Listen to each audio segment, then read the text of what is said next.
boa noite a todos, tudo bem? Este é o nosso, creio que, quinto encontro já, né? E da disciplina Geografia dos Recursos Naturais, isso, quinto encontro. Quinto encontro.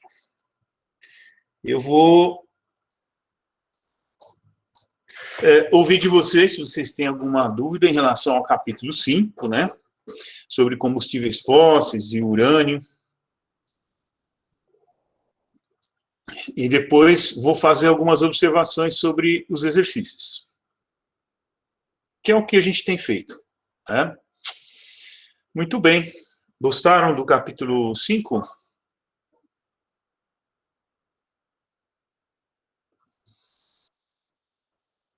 Acho que vocês estão sem som aí, não ouvi ninguém falar. Gostaram do capítulo 5? Tá. Bom, é difícil falar de combustíveis fósseis, né? Sem dar umas pinceladas na história recente dos combustíveis fósseis no mundo, né? Desde do que aconteceu no Irã, etc., das Sete Irmãs, essa herança que nós temos hoje de uma malha totalmente rodoviária, né, por pressão dessas grandes montadoras e das Sete Irmãs do Petróleo, quer dizer, uma herança que nos custa muito caro, né, que poderíamos ter uma malha ferroviária, enfim, hidroviária, cabotagem. Vocês sabem o que é cabotagem? O quê? Se eu não estiver enganado, é navegação de cabotagem, o senhor se refere ou não? Isso. É para encontrar o delineamento da costa por meio, entrando nos cabos, não é isso? Ou nas baías também, não é isso? Na verdade, tem esse nome porque ela iria de cabo a cabo, né? Cabo é uma formação geomorfológica que vocês já devem ter visto lá na revisão de geomorfologia. Então, é daí que vem o nome. Então, é uma navegação costeira, né? Imaginem que, para vocês, que levar uma carga do Rio Grande do Sul até Salvador, dependendo da carga, o quanto isso seria vantajoso no lugar de 500 caminhões subindo o BR-116 e com todos os problemas de acidentes, enfim, é infinitamente mais custoso, mais perigoso, mais poluente, mais tudo, né? E também não dá para falar de petróleo sem falar sobre os choques do petróleo dos anos 70.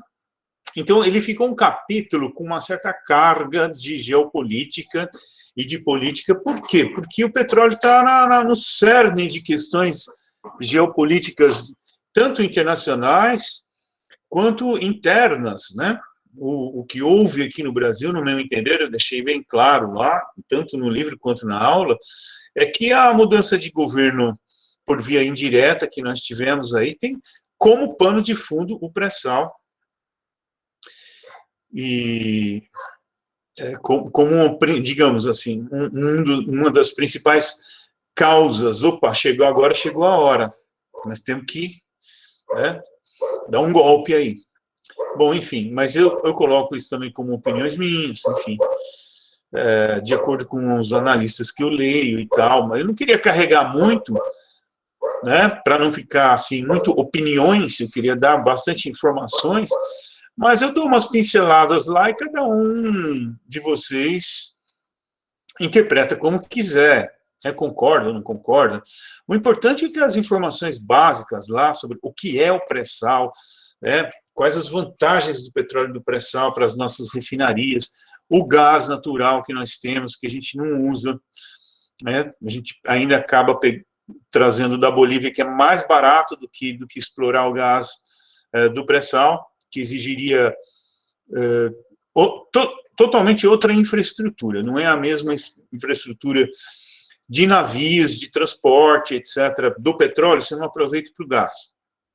Então, muito do gás é reinjetado, né, e às vezes até queimado, porque está vindo lá da Bolívia de forma constante e barata.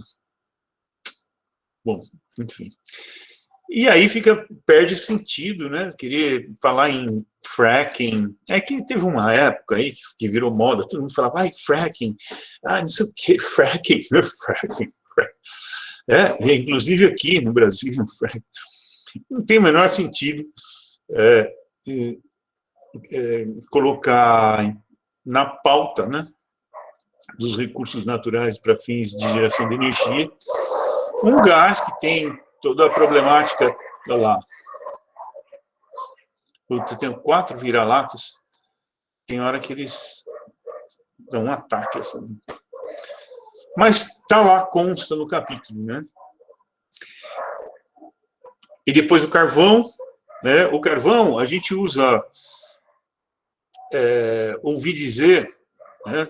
É muito comum que a gente ouça dizer só coisas ruins a respeito do carvão, né? Porque ele é, de fato, poluente em todas as suas fases, desde da fase de explotação, principalmente se for surface mines, né? Porque aí a área degradada é muito maior do que as deep mines. Na fase de produção, na fase de uso e depois todas aquelas cinzas, né? Se bem que é bem mais fácil lidar com as cinzas, né?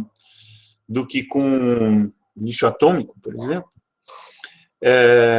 Mas não caiam no conto do vilão, né? Porque ele é o segundo maior recurso energético do mundo.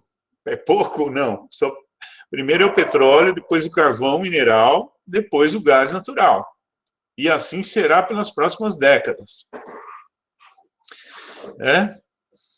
Por quê? Porque são energias baratas, a tecnologia, todo mundo conhece a tecnologia para lidar com elas, qualquer país consegue lidar com elas, diferentemente da energia nuclear, etc. E gera bastante energia. Embora muito mais caro em alguns casos, né? Por exemplo, termoelétrica gera energia muito mais cara do que hidrelétrica, né? Por isso que as contas de luz estão aumentando aí por causa das estiagens e as termoelétricas entram em ação e a conta de luz aumenta. Está atrapalhando muito o cachorrada aí? Eu desço lá. Não, tá dando para escutar de boa. Tá. Esqueci de prendê-los aqui atrás, porque eles não veem nada da rua, aí eles não têm por que latir. Esqueci. Bom, e depois o urânio, né?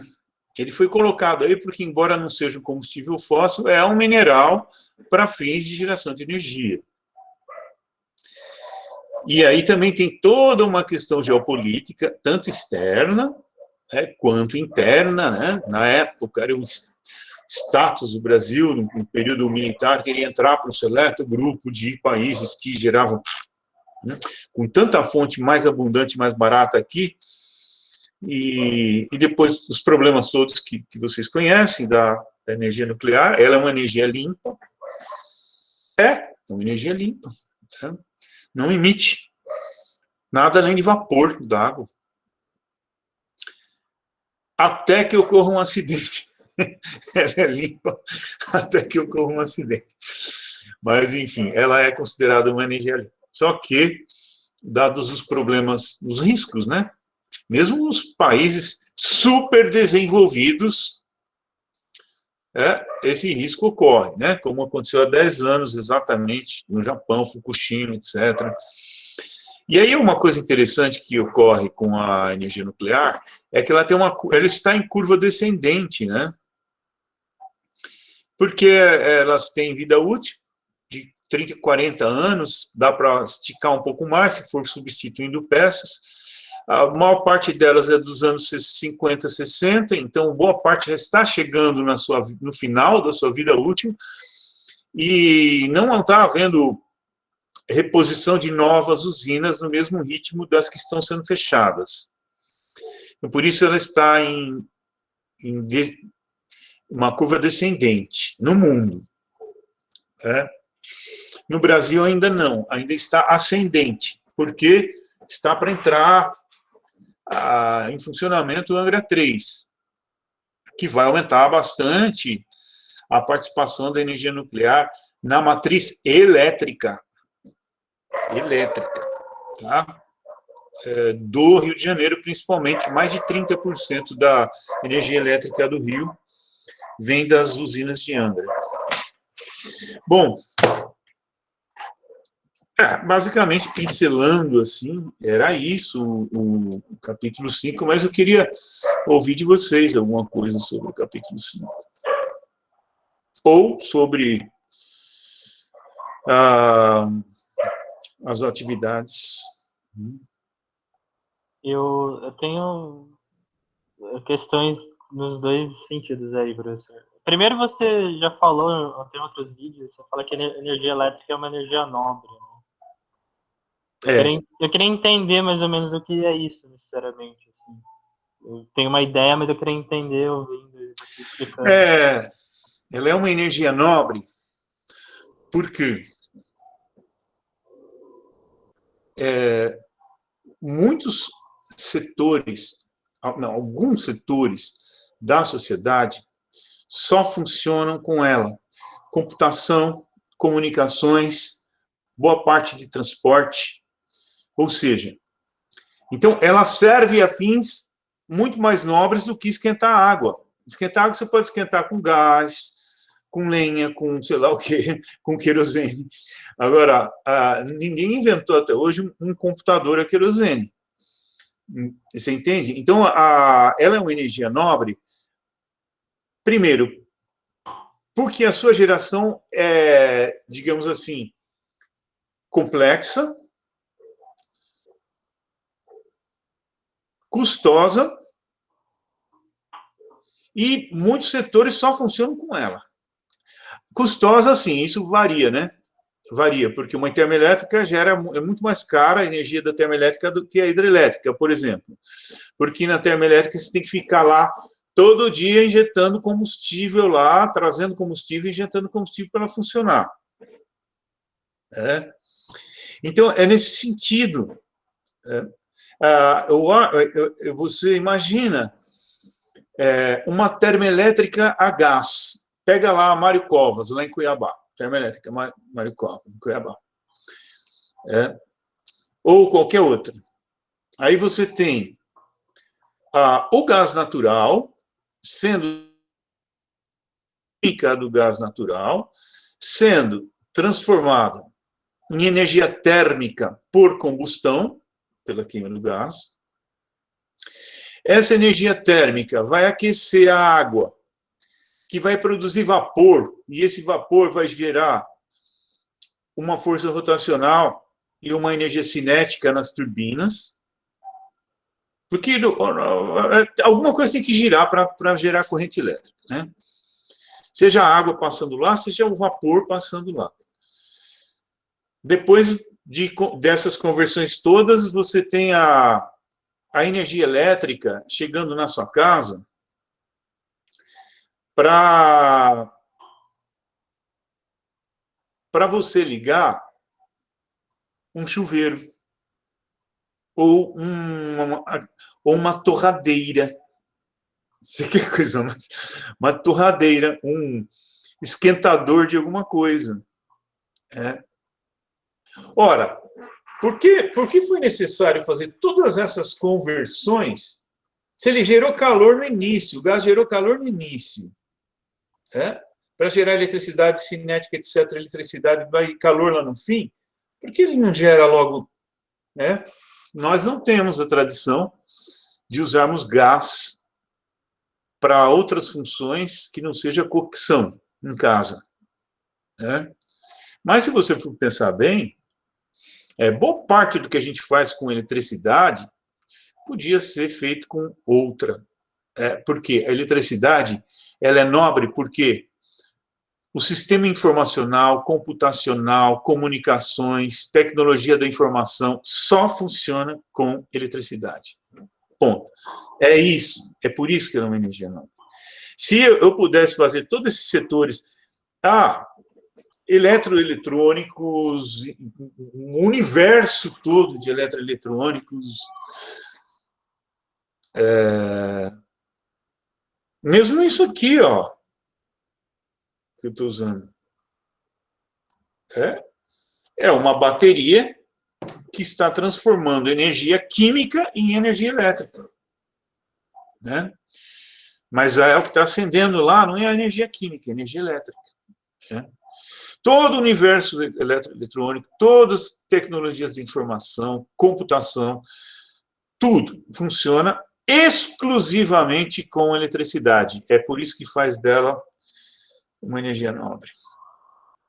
E a gente gasta muito dela para funções, enfim. É meio irracional, assim, né? Eu podia pegar o gás natural e esquentar a água do meu chuveiro, em vez de pegar uma energia que virou gás, que virou calor, eletricidade cinética, não sei o que, não sei o que, não sei o que, não sei o que, para virar calor de novo. Muito bem. Tudo bem, Tainan? Alguém? Perfeito, professor. Eu tenho mais outras perguntas para fazer. Pode fazer. Na verdade, essas perguntas talvez sejam do capítulo 4 ainda, né? Não do 5. Mas tudo bem, não tem problema. Essa você falou várias vezes, mas você falou de novo. Como eu vi o vídeo à tarde, eu lembrei de fazer essa pergunta. Mas agora é sobre esse capítulo mesmo. Eu sempre aprendi, né, que o petróleo a gente sempre acha no mar, quando eu aprendi sobre petróleo. E quando a gente acha em terra, porque na realidade aquela localidade já foi mar numa época geológica. Isso é verdadeiro ainda? Não sei. Não é no mar, né? São camadas sedimentares. Camadas sedimentares não é mar. É assim, só está falando em bacias submersas, né? Isso quase sempre é verdadeiro, eu diria. Eu falo porque sempre tinha uma pegadinha assim, porque quando o professor falava isso, quando eu aprendi isso, né, faz um tempo, quando o professor falava isso, ele sempre fazia uma pegadinha. A gente sempre tem o petróleo se dá no mar. Mas quando a gente acha em terra, porque aquele lugar, uma época geológica diferente, tinha água, tinha mar antes. Então, aí ele sempre fazia essa relação, né? Praticamente, você pode afirmar isso, porque sempre assim, praticamente sim. Por quê? Na formação do petróleo, que vocês leram lá, é um acúmulo de matéria orgânica. Qual matéria orgânica? Não, eu me lembro antigamente, na época de colégio, falava assim, os dinossauros morrem e vão, né, apodrecendo lá e vira petróleo. Animal é vegetal, né, professor? Desculpa. Animal é vegetal, não é isso? A origem. Algas e vegetal. Algas e plâncton. Plâncton. Algas e plânctons. E isso é exatamente em ambiente marinho, né? Diferente do carvão. O carvão é interessante. O carvão, eu não sei se vocês leram lá, ele também é matéria orgânica, só que vegetal lenhosa. É bem diferente. A lenha ela pode virar carvão vegetal ou carvão mineral. O carvão mineral leva um pouquinho mais de tempo, digamos assim. Você tem situações de avanço e recuo do mar, certo? Se o mar, a transgressão e regressão marinha. Transgressão, o mar avança no continente. Regressão, ele regride. Em transgressões, em épocas de transgressões, ele pode submergir florestas. Essas florestas vão morrer. E depois vem a sedimentação em cima. Depois a regressão. E essas camadas de matéria orgânica lenhosa que foram soterradas estão no continente novamente. Por isso, boa parte das reservas estão, de alguma forma, em áreas que já sofreram, por exemplo, Santa Catarina, Rio Grande do Sul. Regressão, transgressão marinha, regressão, transgressão marinha. Você pode ver que elas não estão lá no interior do continente, elas estão ali perto, né? Esse é um mecanismo. Tá? Então, vegetal lenhosa, que tem a ver com, tem muito a ver, mas não só a ver, mas tem muito a ver com transgressão e regressão marinha, e petróleo, algas e plânctons, e precisa de muito disso, né? É muito desse material, e é onde o mar imagina toda a quantidade que decanta, né? Todos os algas e plânctons que decantam e vão formando camadas. Depois você pode ter uma camada de sal, depois outra camada de outra coisa. Então, por isso que tem lá uma camada de petróleo pré-sal, que está abaixo do sal, depois você tem uma camada pós-sal, né? Mas tudo isso é decantação dessa vida marinha, né? O que mais? Tá. Tem uma questão também da usina nuclear. Você pincelou bem, né, em relação ao petróleo, toda a questão geopolítica e tal. Eu também, eu ouvi, que eu ouvir dizer por aí, né, também teve uma questão política forte em relação a... foi uma sabotagem mesmo no processo nuclear do Brasil. Teve a prisão lá do general Atom, que era Eu não estou entendendo. Não estou entendendo o que você está falando. Fala mais assim, alto. Dá para ouvir melhor agora? Dá. Não, então, teve aqui, você pincelou bem, né, a questão política em relação ao petróleo, falou, talvez, do processo de sabotagem que o Brasil recebeu.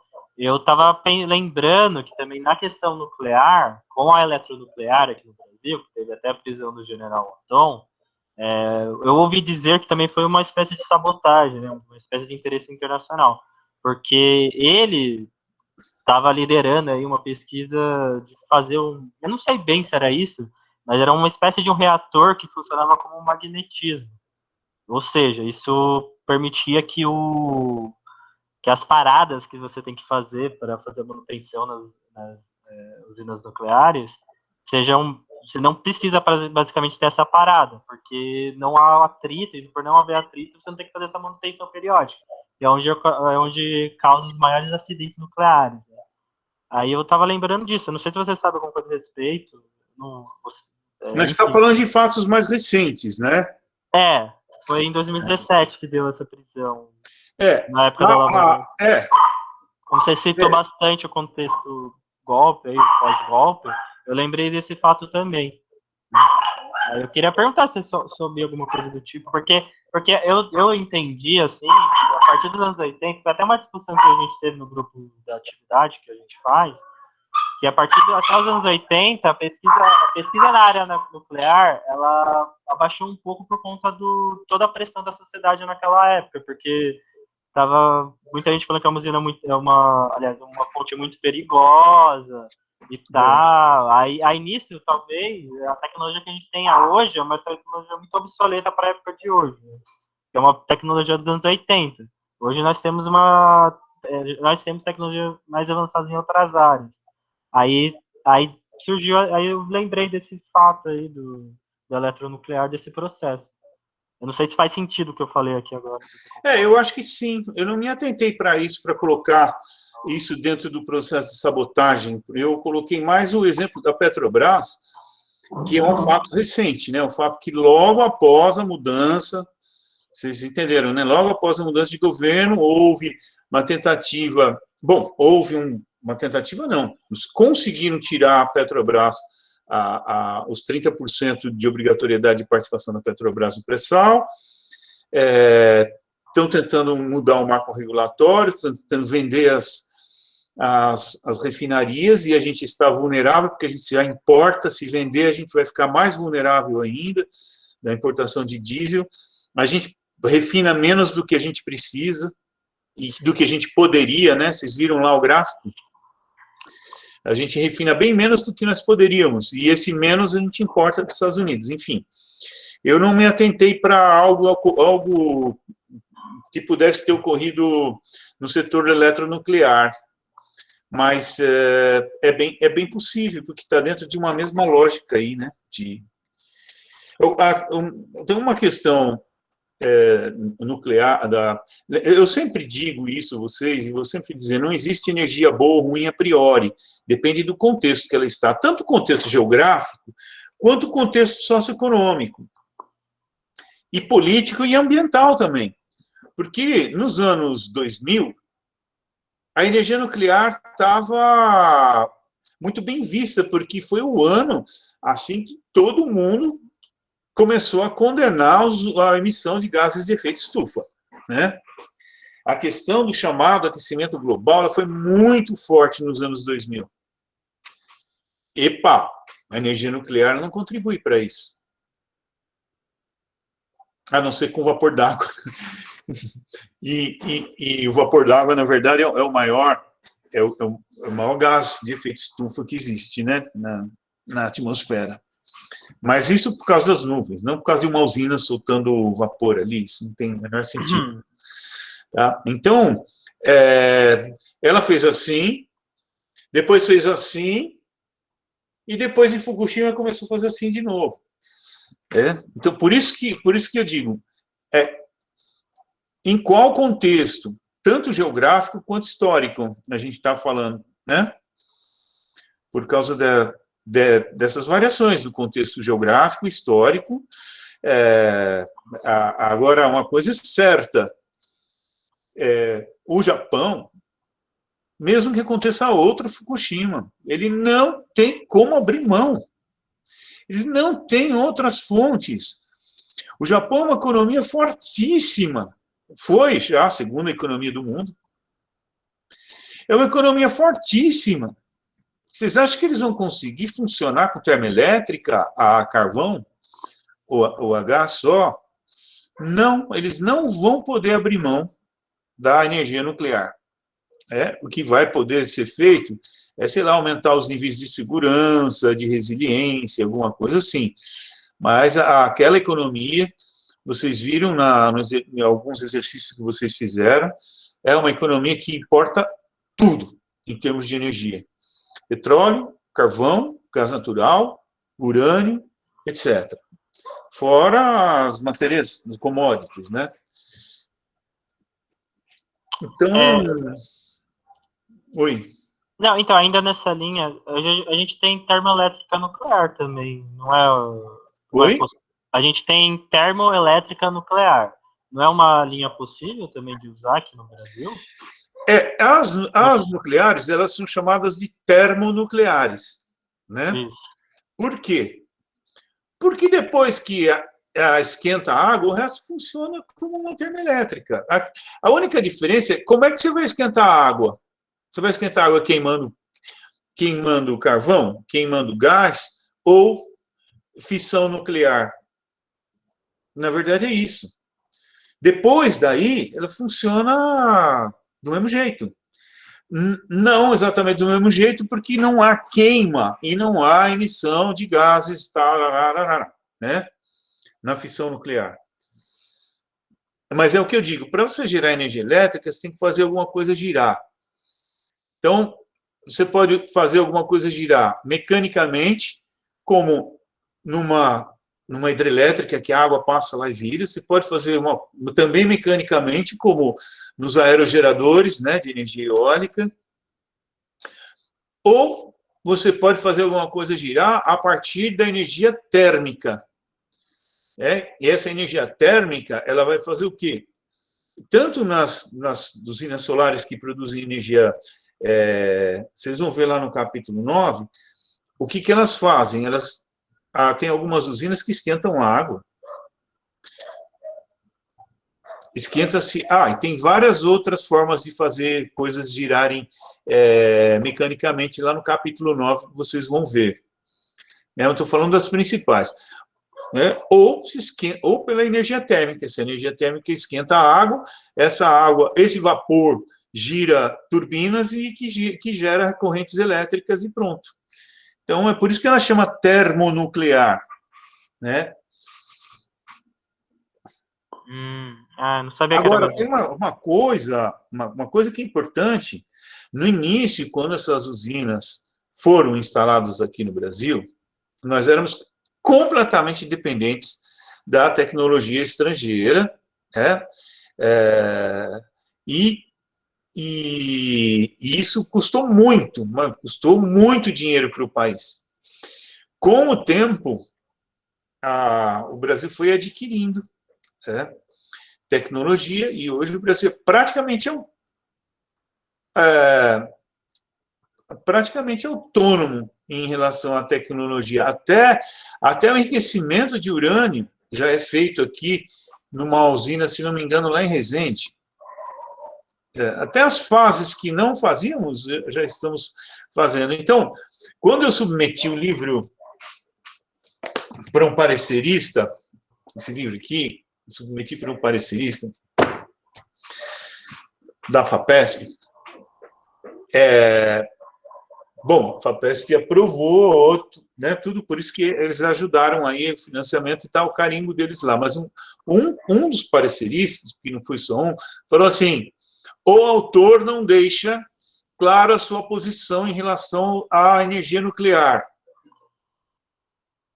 Por isso que tem aquele parágrafo. Aí eu li, eu falei, de fato, acho que eu estou dando muita informação e não estou dizendo se eu sou...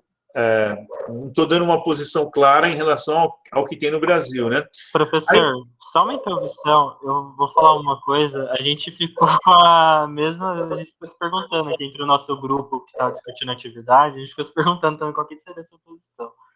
Ficou se perguntando o quê? Justamente isso, o que você acha da... A gente ficou especulando, né, o que você acha da energia nuclear. Não, mas aí eu coloquei no final, faço questão de lembrá-los algo que eu achei suficiente. Quer ver? Vou mostrar para vocês, rapidinho.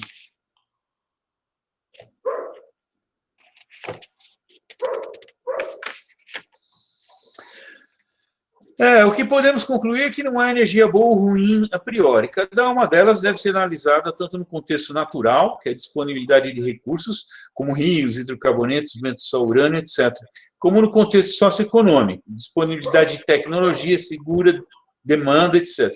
No caso do Brasil, a existência de muitas fontes mais baratas e seguras, como as hidrelétricas, não justificaria o desenvolvimento da energia nuclear. Ponto. Contudo, uma vez que elas já estão lá, é melhor que funcionem bem até o final de suas vidas úteis do que sejam desmontadas. Acho que aí eu me coloquei. Não me coloquei? Eu acho que, bom, até Angra 3, que já está quase pronta, está bom. Agora, eu acho que não precisa mais. Agora, assim, não, temos, então vamos desmontar tudo. A 1 já está chegando perto do final da sua vida útil. Vai ficar mais caro desmontar, entende? Não se justificaria desmontar uma coisa que já está feita. Espera, já vai chegar. Essa é a minha posição. Entende? Mas elas têm que funcionar bem, e não só a usina. O contexto onde elas estão tem que ser adequado para situações de emergência. Se acontecer alguma coisa... se acontecer alguma coisa em Angra, tudo que vocês viram de eficiência lá em Fukushima, no Japão, vocês vão ver de ineficiência em Angra, porque as estradinhas lá, não sei se vocês já foram, é tudo sinuosas, estradinhas estreitas, não tem rota de escape, não tem, vai dar um engarrafamento de trânsito lá e vai todo mundo se contaminar. Então, não é só a usina que tem que ser levada em consideração. Tá? Legal. Obrigado pela Não tem. Essa parte final eu coloquei depois que o parecerista lá me chamou a atenção. Porque eu sempre me coloco, né? Nessa parte, acho que não ficou muito claro, e aí eu criei um trecho a mais aí para... Obrigado. Aproveitando uma questão aí que surgiu agora, você estava comentando, você falou que o Japão ele depende muito, obviamente, de Fukushima, de todo o contexto. A China ela pode parar de usar o carvão hoje? Porque ela usa também bastante carvão como uma fonte aí de energia. Parar de usar o quê? Nuclear? Não, carvão. A China, no caso da China. Ela usa bastante carvão, né? Olha, aí tem aquela coisa também de uma certa ingenuidade. Ela é o maior produtor, a China é o maior produtor de carvão e o maior consumidor de carvão. Carvão é barato. Carvão gera energia de forma barata. É super poluente. Umas são mais poluentes, outras são menos poluentes, né? Mas a China, eles estão a caminho de se tornar a primeira economia mundial. Você acha que eles vão abrir mão de uma enorme fonte de energia e abundantíssima que eles têm? Eles estão investindo em tudo. Eles estão investindo... Bom, vocês sabem, a Três Gargantas lá, né? Vocês vão ver no capítulo 7, ela fica disputando com Itaipu quem gera mais energia. Normalmente é Itaipu que gera mais energia. Mas, assim, eles investem em hidrelétrica, eles investem em eólica, é o país que mais fabrica aerogeradores, onde a energia eólica mais cresce no mundo. As termoelétricas a carvão vão continuar funcionando, o nuclear vai continuar funcionando, ou seja, é uma economia gigantesca, que precisa do máximo de todas as fontes de energia. Eu não acho que eles vão abrir mão do que eles mais têm, que é carvão mineral, por questões ambientais, comprometendo o crescimento da economia deles. Eles não querem ser os campeões de meio ambiente, eles querem ser os campeões de economia, e estão chegando lá, tá? Por mais que é o país que mais polui, Estados Unidos, Índia, China. Agora, proporcionalmente, tem países que usam proporcionalmente. A Polônia, 90% da eletricidade da Polônia vem de termoelétrica movida a carvão. É que a Polônia é um país bem menor, uma economia bem menor, então não polui tanto, né? Agora, pegar a China, Índia e Estados Unidos, aí você entende por que o carvão, com todas as restrições que se faz ao carvão, ele ainda é a segunda fonte mais importante de energia do mundo. Por quê? Porque, infelizmente, a economia é a primadona que rege o mundo, não é o ambiente. É a economia que rege o mundo. A primadona da sociedade moderna é a economia.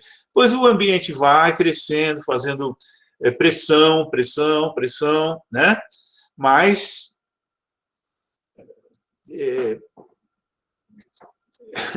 eu acho que seria ingenuidade dizer para os países do Oriente Médio, da Península Arábica, Emirados Árabes, Kuwait,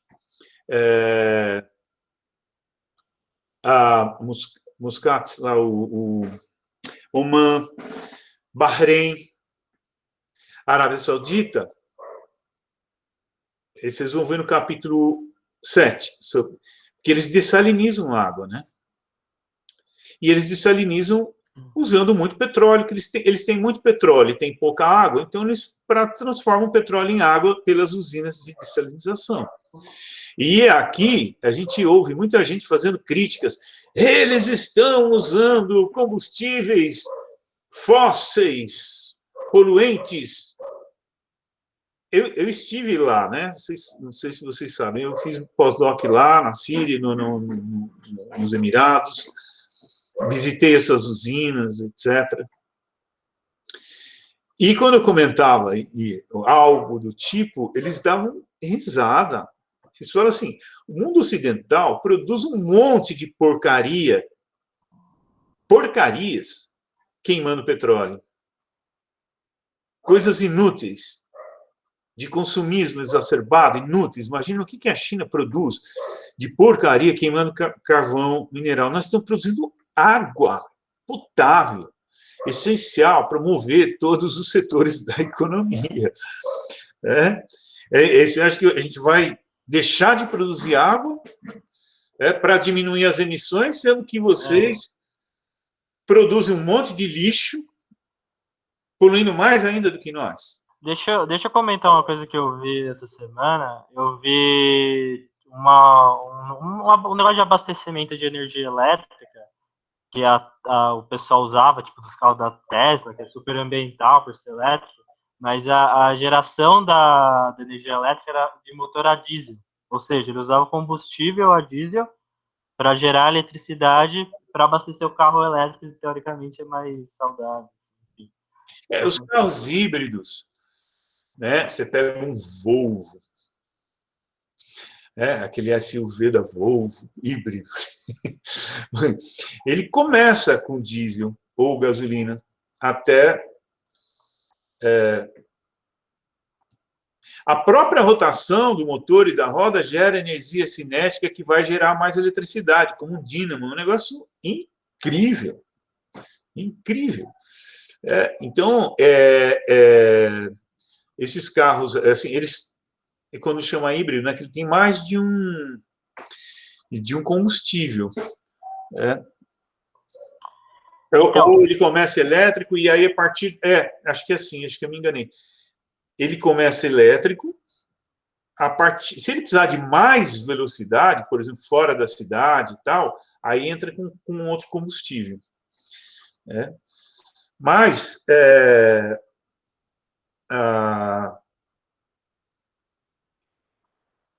eu esqueci um negócio que eu ia falar que está lá no capítulo 9 também. Qual foi o início da sua pergunta mesmo? Que eu falei, vou falar um negócio que está lá no capítulo 9. Eu comecei falando da China, você podia parar de usar carvão. Foi essa a pergunta que eu fiz. Aí você foi falando da... Não, do carro. Por que você começou a falar do carro? Não, do carro não foi uma pergunta. É que eu vi essa semana uma foto, uma central de abastecimento de carro elétrico usando motor a diesel para gerar energia elétrica. Para abastecer o carro elétrico, entendeu? Lembrei do que eu ia falar. Lembrei. Então, esses são híbridos, e é uma vantagem, porque você faz boa parte do trabalho que você faria só com combustível fóssil, você faz com eletricidade. Então, mas não é o carro que funciona híbrido, é tipo a bomba, tipo como se fosse a bomba de gasolina, que seria uma bomba elétrica. Só que a eletricidade é gerada atrás, tipo, lá mesmo, através de um motor a diesel, entendeu? Sim. Sim, para abastecer o carro. Que você estava falando da relação do Argos vamos fazer as contas. Um motor queimando diesel vai abastecer quantos carros, e esses carros, se eles estivessem queimando gasolina ou diesel, poluiriam mais ou menos do que esse motor? Tem que fazer umas contas aí. Por isso que eu falo, é o contexto. Eu mencionei para vocês, carro elétrico, né? Todo mundo fala em carro elétrico, tem que ver de onde vem essa eletricidade. Se for queimando carvão mineral para gerar, aí precisa fazer as contas. Toda essa energia que está abastecendo o carro está poluindo mais ou menos do que os carros estariam poluindo se eles fossem movidos a gás e etanol, sei lá, por exemplo. Todo o sistema elétrico tem que ser analisado, né, dentro daquele contexto geográfico, histórico, né? Então, um carro elétrico na Polônia, que 90% da eletricidade vem de queima de carvão, pode ser uma vantagem ainda, porque vai desafogar as metrópoles, as cidades grandes, né? Varsóvia, que vai ficar muito mais despoluída, né? A poluição vai estar lá nas termoelétricas, mas pode sim haver vantagem, mesmo assim. O que eu queria, me veio à cabeça, que eu falei que me deu branco, é que tinha um projeto na CEMBio, que é o Centro de Referência de Biomassa que tem na USP, lá no IEE, que é o Instituto de Energia e Ambiente. Tinha um projeto, que inclusive os trouxe para falar com os nossos alunos, de geração de energia elétrica a partir de geradores a diesel. Por isso que nas comunidades onde não há energia elétrica, mas há muitas espécies oleaginosas, copaíba, vocês vão ver no capítulo 7, biomassa. Todas as regiões, todos os domínios morfoclimáticos do Brasil têm abundância de espécies oleaginosas, então eles iam lá na Amazônia, num lugar que não tinha eletricidade, E pelo conhecimento da população, eles identificavam as oleaginosas, a população coletava esse óleo, colocava no gerador, e o gerador gerava energia elétrica com biodiesel, sem impacto na floresta. E como é um processo que envolve toda a comunidade, era interessante porque era um processo também de inclusão social, porque eles faziam reuniões para dizer o que iam fazer com a eletricidade. Agora a gente tem eletricidade, será que é melhor ter um mercadinho ou turno na escola à noite? Porque eles não podiam ter, que não tinha luz. Entende? Então, aquilo dentro daquele contexto era uma maravilha, enquanto projeto piloto. Depois de uns anos, eu os convidei para falar novamente sobre o projeto. É o professor Orlando Silva, ele é da Guiné-Bissau, ele que tocava esse projeto lá no IE. Mas ele pegava alunos nossos para ajudar a fazer os mapas, etc. Aí eu falei, olha, estou dando a disciplina de novo, você pode ir lá falar com eles? Ele falou, olha, eu posso até contar do que foi, mas o projeto não existe mais. Aí eu falei, como não existe mais um projeto tão bonito como esse, tão inclusivo, tão ambientalmente correto, tão... Aí ele falou que o projeto Luzes para Todos, do governo Lula, levou a eletricidade para todas essas comunidades, aí não tem mais aonde, a gente não encontra mais praticamente aonde fazer esse projeto. Eu falei, putz, que incrível, olha o impacto social desse Luz para Todos.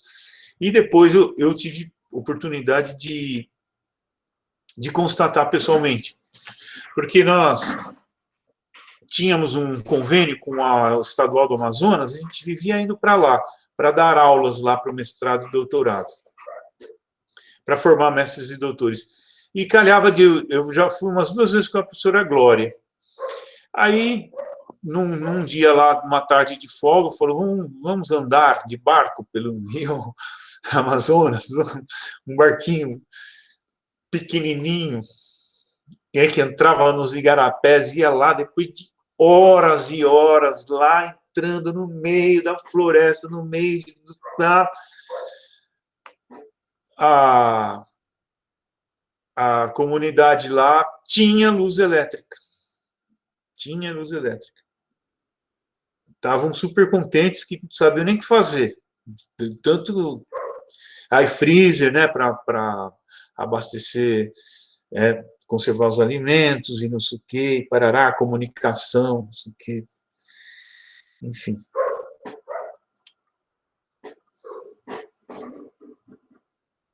Tá rolando um papo aí, o pessoal do fundão. Eu não estou acompanhando, não, tá? Mas se quiserem falar alguma coisa. Eu tenho agora 2 perguntas para fazer sobre a atividade, mas se alguém quiser falar ainda sobre o capítulo, também para não ficar só falando. Senão, eu falo. Eu não sei, se alguém quiser falar isso, sobre, tem alguma coisa para falar sobre o capítulo, também acho que pode falar. Senão, eu vou perguntar sobre a atividade mesmo.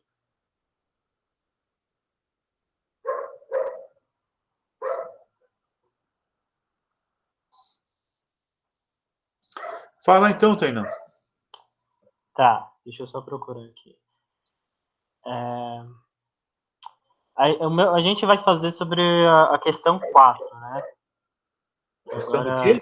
A questão 4 do capítulo. Você pede para... Que é qual?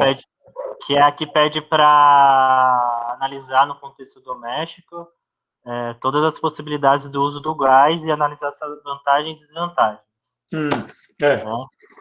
A primeira pergunta é se a gente pode usar um carro movido a gás nesse contexto. Pode. Tá. A segunda pode. Eu, quando eu pensei no ambiente doméstico, porque há um movimento de aumento de uso de gás. É uma tendência para aumento de uso de gás. O que é certo, eu até cito lá umas pesquisas do RCDA, né, que eu participo, é que a inserção do gás no setor de transporte diminuiria em 20% o custo do frete no Brasil, etc. Então, no meio de transporte, já é sabido, entende, quais são as vantagens, tanto em termos econômicos, quanto em termos ambientais. Na indústria e na geração de energia também já é bastante conhecida. A gente sabe que uma termoelétrica a gás é muito mais limpa, a queima do gás é mais completa e tal. Então, essas vantagens econômicas e ambientais do gás no setor industrial de transportes, elas já são conhecidas. Eu gostaria que vocês explorassem um pouco mais. Bom, aqui em casa, onde mais eu poderia usar gás? É isso. Então, aí, a minha outra questão é porque você pede vantagens e desvantagens. Uhum.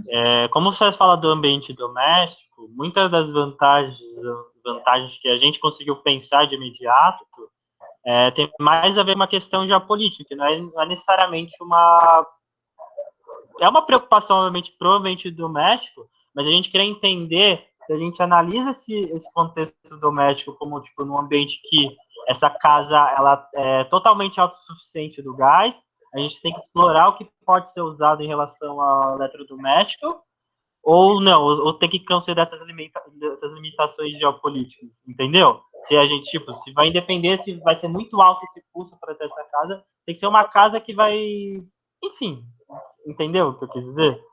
Entendi. Escreve lá que depois eu vou entender melhor.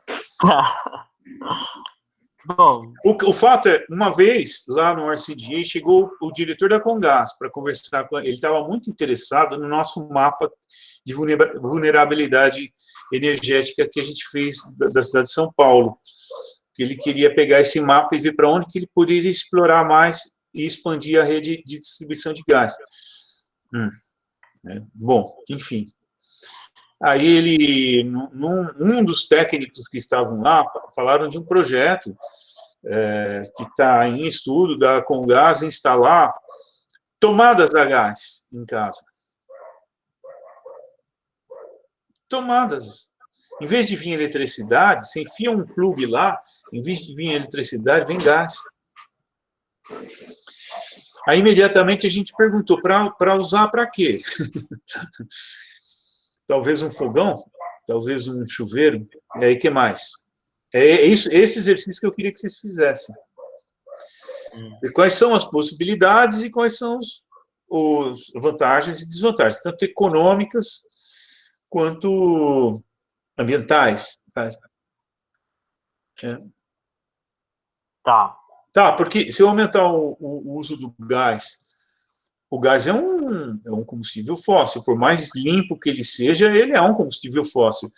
É mais limpo que a eletricidade, nossa, que vem das hidrelétricas? Como é que ficaria? Entendem? Tá, beleza. Obrigado. Explora isso. Explora no ambiente doméstico, eu vou preferir. Eu tenho algumas observações que eu anotei aqui sobre os exercícios.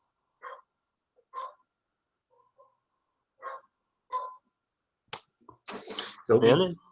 Olha, ainda há quem esteja confundindo matriz elétrica com matriz energética. Eu fiz pelo menos umas 4 ou 5 anotações nos exercícios de vocês, que tem uma hora que eu não sabia se estava falando de elétrica ou de energética.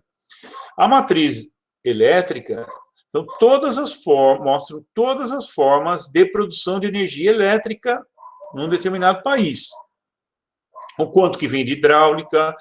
Por exemplo, se você pegar a energia matriz elétrica no Brasil, a hidráulica contribui com 70%, mais ou menos.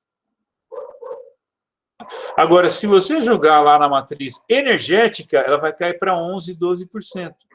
Porque na energética, você está contando tudo, não só para produzir eletricidade, os combustíveis do meio de transporte, tudo.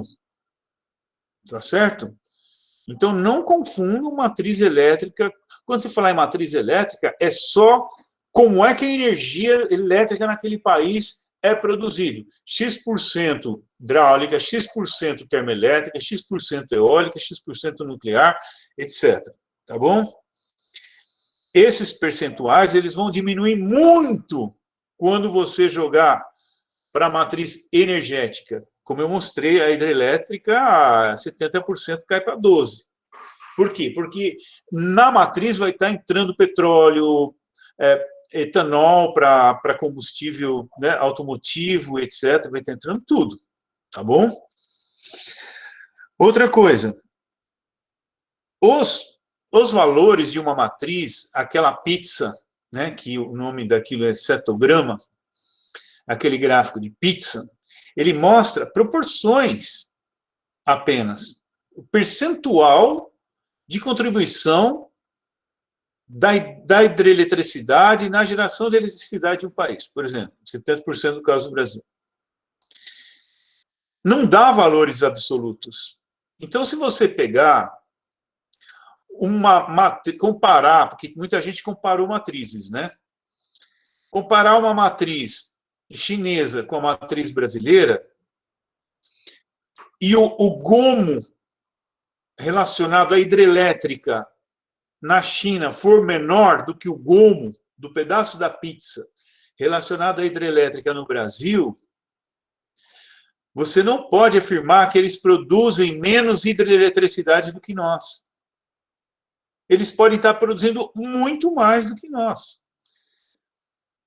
Porém, como a termoelétrica a carvão lá é muito maior, o pedaço da pizza proporcionalmente fica menor. Entende o que é matriz? Ela vai dar proporções, não valores absolutos. Então, eu não posso dizer que um país produz mais isso do que o outro só porque o pedaço da pizza é menor. Se eu tivesse os valores absolutos, aí sim. Deu para entender isso? É muito importante, senão a gente conclui coisas erradas, se a gente não atentar para isso. Para essas duas coisas. O que é matriz elétrica, o que é energética, e que ambas vão trazer apenas valores proporcionais. Por exemplo, a lenha caiu muito. A contribuição da lenha dos anos 70 para cá caiu muito. A contribuição percentual, mas a quantidade pode ter aumentado. A quantidade absoluta pode ter aumentado. Mas o tamanho do gomo da lenha diminuiu porque outras cresceram muito mais. O etanol de cana, etc. Deu para entender isso, gente? Deu mesmo? Bom. Eu vou mandar para vocês um artigo. Eu mandei um artigo extra. Ah, mandei. Eu não mandei para vocês um artigo extra? Comparative Analysis. Está em inglês, né? Não quero nem saber se virem. Vocês estão na universidade, vocês têm que saber inglês e pronto, acabou. No way. Você mandou 2, né? Você mandou de hidrografia também. Ah, o de hidrografia foi uma revisão.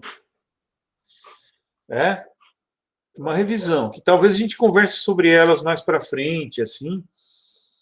Quero fazer uma revisão, mas vocês já podem ler essas revisões. Mandei de geomorfo, mandei de hidro. Agora, esse texto é uma análise comparativa e evolutiva da matriz energética do Brasil e do Reino Unido.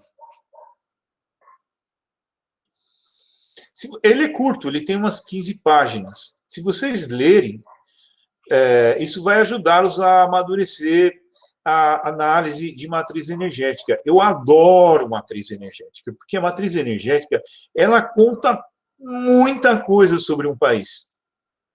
Se é vulnerável, se não é vulnerável, se é sustentável, se não é sustentável, se é potente, se não é potente. Né? Um país que tem 70% da energia elétrica gerada em reatores atômicos, como a França, você já sabe que a matriz é super potente, a matriz deles é muito potente. em comparação com um país como o Mali, que tem lenha, sei lá.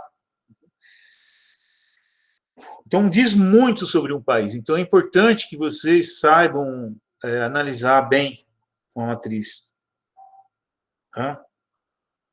E vocês podem ver, os combustíveis fósseis continuam dominando em todas, mesmo na Suécia. Mesmo, por quê? São baratas, são abundantes, todo mundo domina a tecnologia, etc.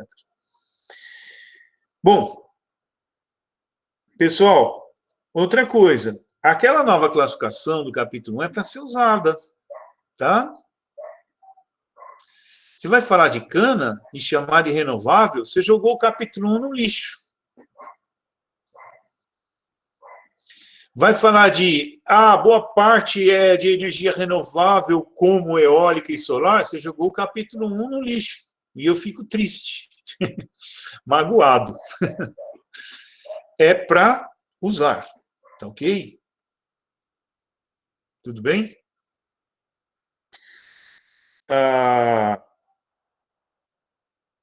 Pessoal, última coisa.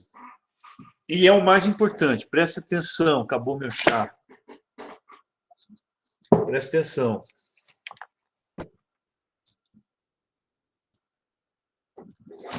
É uma questão metodológica agora. Vocês precisam melhorar as suas análises comparativas. Tá certo? Por isso que eu mandei aquele artigo. Olha, comparar a matriz energética da China com a matriz energética do Japão é muito diferente de eu descrever a matriz energética da China e descrever a matriz energética do Japão ou do Brasil. Isso não é fazer uma análise comparativa. Dizer que, se por um lado o carvão contribui com 90% da eletricidade da Polônia, enquanto no Brasil são só 3%, isso não é fazer uma análise comparativa. Você está descrevendo uma coisa lá e descrevendo uma coisa aqui. E foi que a maior parte das atividades apresentou. A maior parte das atividades que se dispôs a comparar, porque estava escrito assim, né? Escolha um país e analise sua matriz e compare-a com a matriz brasileira. Ou seja, faça uma análise comparativa. Então, o que está faltando aí? Já que não é descrever o lado de lá e o lado de cá, falem para mim. É uma questão de amadurecimento metodológico, científico, geográfico.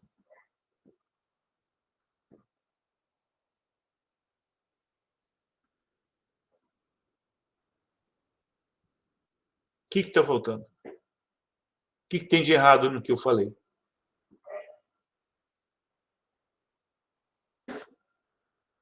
Hein, Haritz?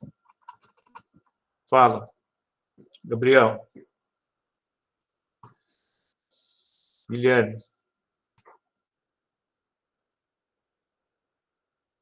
Vocês quase todos não fizeram análises comparativas. Quando surgiu alguma lá, eu falei, opa, teve um lá que eu consegui identificar 3 ou 4 parâmetros de comparação. É isso que eles... Quando você vai comparar A com B, você tem que estabelecer o que é que será comparado. Não basta eu sair descrevendo aqui, descrevendo ali. Então, vamos pensar o que se pode analisar de uma matriz energética. Eu poderia pensar se ela é diversificada ou não. Opa, isso é um parâmetro. Eu posso pensar se ela é limpa ou não, mais sustentável ou não.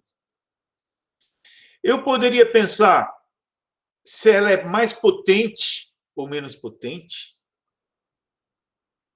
Ou seja, o que se analisa numa matriz energética? Eu vou ficar lá descrevendo gomo por gomo, percentual por percentual? Não, eu quero saber se ela é suja, se ela é limpa, se ela é variada, se ela é potente, alguma coisa. Então, eu tenho que estabelecer pelo menos uns 3 parâmetros para dizer, olha, como a China usa muito mais combustíveis fósseis do que o Brasil, parará, parará, parará, a matriz brasileira ela é muito mais limpa e sustentável do que a chinesa. Pronto.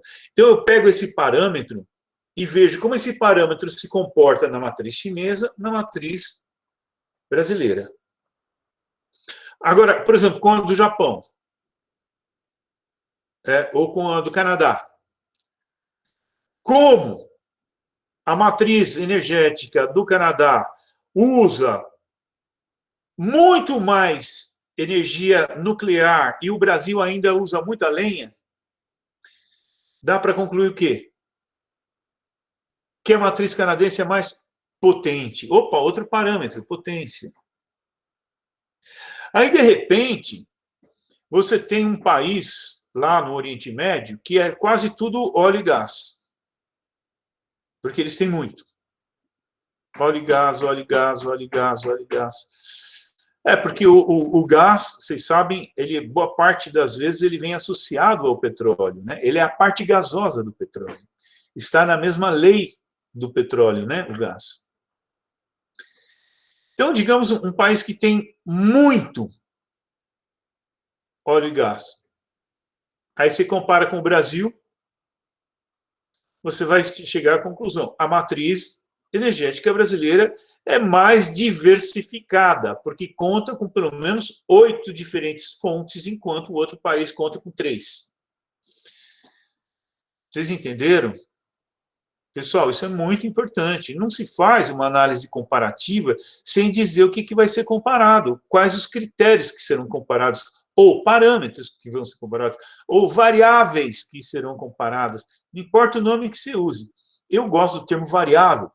Essa análise comparativa será pautada em 3 variáveis: potência, diversidade, diversificação e sustentabilidade. Sei lá. E aí eu vejo como cada uma... Por que chama variável? Porque são aspectos que variam. É a linguagem científica internacional. Vai variar tanto de um país para o outro, quanto aqui no Brasil a lenha variou de um tempo para cá. Tá?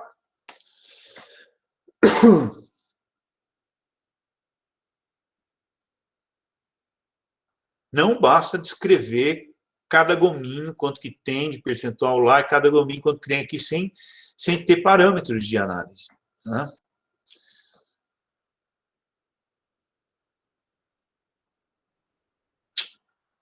Certo? Deu para entender mesmo? Digamos que você quer comparar a qualidade de vida de São Paulo com Curitiba. Fazer uma análise comparativa da qualidade de vida de São Paulo e Curitiba. Bom, qualidade de vida é um conceito teórico, é uma variável teórica. Então, você vai lá, estuda o conceito de qualidade de vida. Vários autores dizem que renda faz parte da qualidade de vida,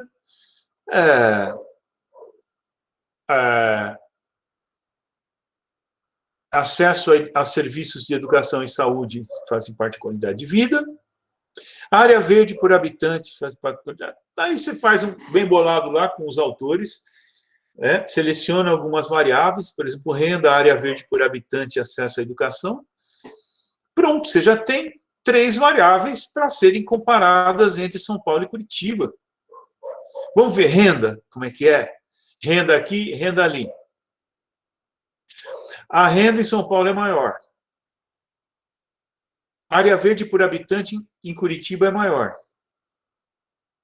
Acesso em educação e saúde em São Paulo é maior. Opa, deu 2-1.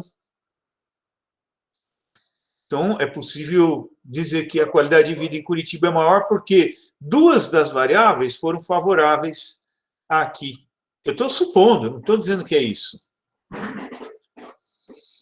Mas é assim que se faz a análise, né? Você tem um todo analítico, desmembra esse todo analítico, analisa as partes, depois vai junto as partes para tirar uma conclusão.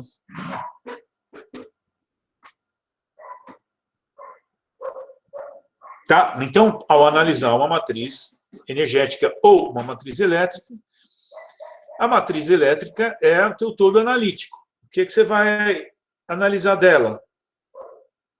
Bom, da mesma forma que área verde por habitante pode ser um bom indicador para analisar a qualidade de vida, a diversificação da matriz pode ser um bom indicador para analisá-la também. Cada objeto analítico tem os seus indicadores mais adequados, né? Deu para entender? Era isso que eu queria falar para vocês. Deixa eu ver se tem mais alguma coisa.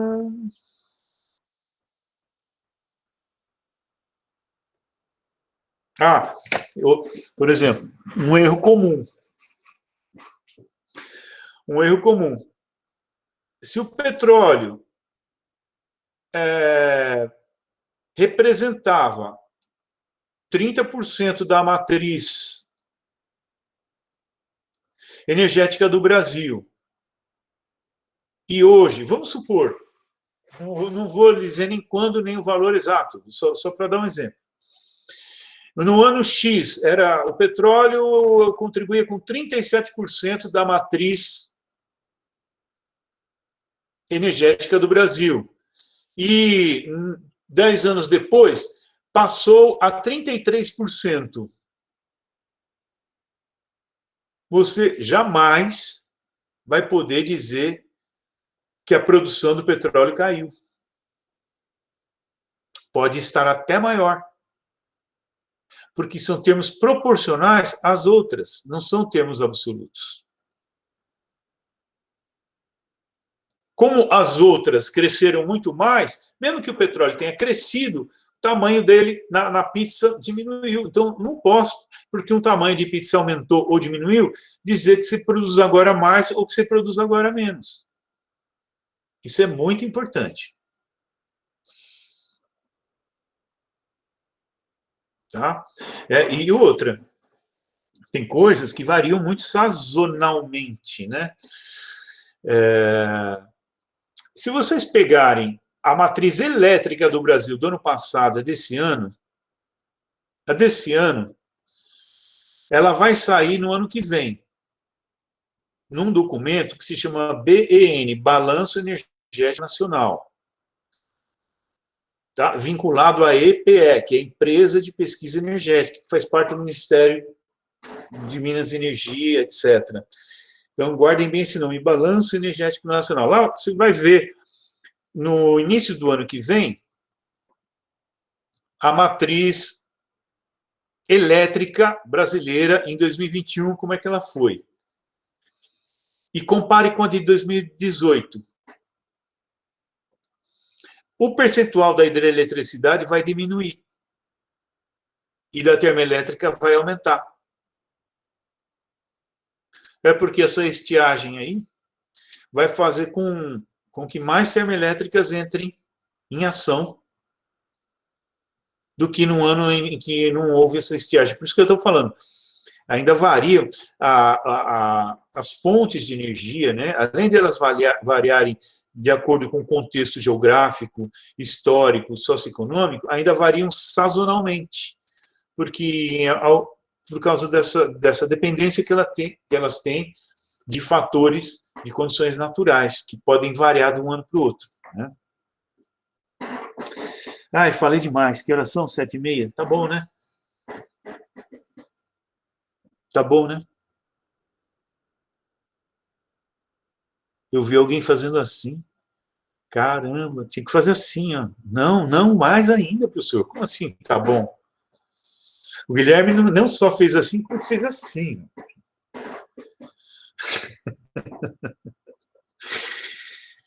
Não, o principal que eu tinha para falar sobre as atividades era isso. Agora eu mandei... Bom, até sexta eu mando o capítulo 6. E aí eu corrijo as lições do capítulo 5. Vocês vão mandar para a Sâmia até quinta-noite. Então é sempre assim. Aí, no nosso encontro, é um capítulo e as atividades do capítulo anterior. É o capítulo 6, atividades do capítulo 5. Depois vai ser o capítulo 7, mais atividades do 6. É esse o tema dos nossos encontros, tá ok? Tá indo bem assim, vocês acham? Tá dando para aproveitar, para aprender, para refletir, para amadurecer. Isso que eu falei agora sobre análise comparativa é para o vosso amadurecimento científico, metodológico da análise geográfica comparativa, que pode ser também evolutiva. Se vocês lerem aquele artigo lá que eu mandei, que está em inglês, vocês vão... Isso vai ajudar bastante. Bom?